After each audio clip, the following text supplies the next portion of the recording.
அதாவது நெல்லை தட்டநல்லூர் பகுதியில தனியார் பொழுதுபோக்கு நிறுவனம் சார்பில் ஹெலிகாப்டர் சவாரிக்கு ஏற்பாடு செய்யப்பட்டிருக்கிறது. இன்று தொடங்கி 4 நாட்கள் இந்த ஹெலிகாப்டர் சவாரி நடத்துவதற்கான ஏற்பாடுகள் செய்யப்பட்டு அதற்கான ஹெலிகாப்டர் எல்லாம் வரவழைக்கப்பட்டு நேற்றைய தினம் ட்ரையலும் பார்க்கப்பட்டது.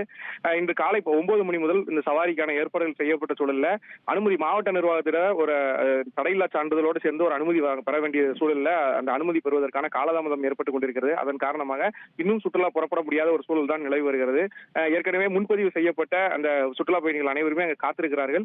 இந்த சூழலில் அனுமதி பெறுவதற்காக அந்த தனியார் நிறுவனத்துடைய அந்த நிர்வாகிகள் அனைவருமே தற்போது மாவட்ட ஆட்சியர் அலுவலகத்தில் இருக்கிறார்கள்.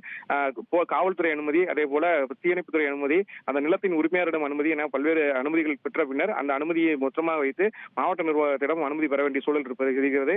அதுல சிறு சிறு குறைகள் இருப்பதாகவும் அதனை சரி செய்து வருவதற்கான அந்த உத்தரவு பிறப்பிக்கப்பட்டதாகவும் சொல்லப்படுகிறது. தற்போது அந்த அனைத்து ஆவணங்களும் சரி செய்யப்பட்டு மீண்டும் மாவட்ட ஆட்சியர் அலுவலகத்தில் கொடுக்கப்பட்டிருக்கிறது. தற்போது அந்த மனு பரிசீலனை செய்வதற்கான நடவடிக்கைகள் மேற்கொள்ளப்பட்டிருக்கிறது. இன்னும் சற்று நேரத்தில் அனுமதி கிடைக்கும் என நிர்வாகிகள் தரப்பில் சொல்லப்பட்டிருக்கிறது. அனுமதி கிடைத்த பின்னர் மதியம் முதல் இந்த சுற்றுலா தொடங்குவதற்கான ஏற்பாடுகள் செய்வதாகவும் சொல்லியிருக்கிறார்கள். ஆனால் காலை 9 மணிக்கு புறப்படும் என அறிவிக்கப்பட்டு அந்த ஸ்லாட் புக் செய்தவர்கள் அனைவருமே தற்போது அங்கு காத்திருக்கக்கூடிய சூழல் தான் நிலவி வருகிறது. அந்த ஹெலிகாப்டர் நிறுத்தி வைக்கிறதை பார்ப்பதற்கும் அப்பகுதியில் உள்ள பொதுமக்கள் அங்கு குவிந்திருக்கிறார்கள்.